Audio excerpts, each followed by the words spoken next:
World Cup heads into its final rounds, Norway is making headlines both on and off the pitch. Soccer star Erling Haaland recently spent nearly $134,000 to acquire a rare 16th century manuscript. It documents the spread of Christianity in Norway, making it the most expensive book ever sold in the country. Instead of adding the priceless text to a private collection, the professional athlete immediately donated it to his hometown public library. He attached one meaningful condition to the gift, saying that he wants the book to always stay open so that people can read about, quote, those who came from where I come from.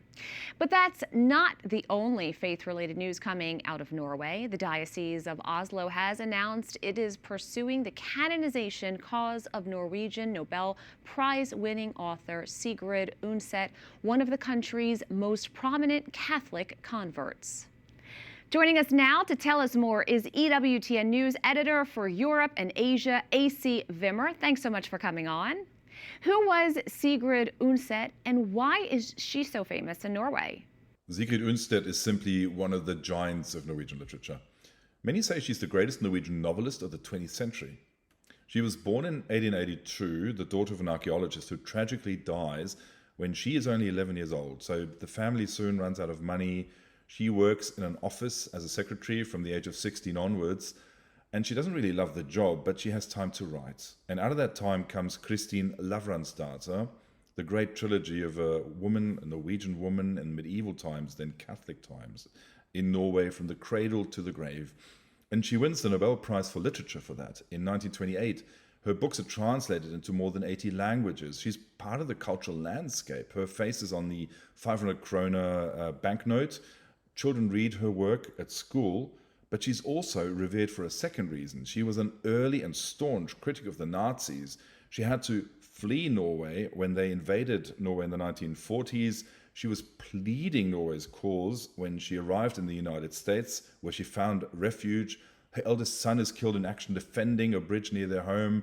So in a nutshell, this is a Nobel laureate, a giant of literature, a heroine of the resistance. But do you know what's often forgotten is the third thing? She's also Norway's most famous Catholic convert. And that's what this week's news is all about. What is the case being made for her canonization? Well, the church obviously does not canonize literary talent as such. What Bishop Fredrik Hansen of Oslo pointed to when he announced this cause is her life of faith. After she entered the Catholic Church in 1924, she was 42 years old. She did so at a real social cost. Norway was really overwhelmingly Lutheran, and critics of her dismissed her work as that of a Catholic convert, as Catholic propaganda.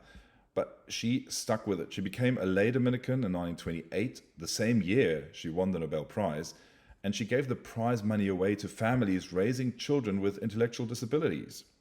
And that was also a deeply personal issue for her. Her own daughter, Mosse, was severely disabled, and Undset cared for her at home for 23 years. The bishop singled that out as her commitment to life and to the sanctity of life. Mind you, she'd also taken in her husband's 3 children from a first marriage, one of them also disabled. And if you add to that her public defense of the faith in print, her real concern for the poor, her resistance to the Nazis, which cost her a son, her home, and 5 years of exile, then you've got a real case here, not just of talent, but heroic virtue and witness, faith, hope, charity, all lived at full stretch in a truly modern life. AC Wimmer, great to have you back on. Thanks so much.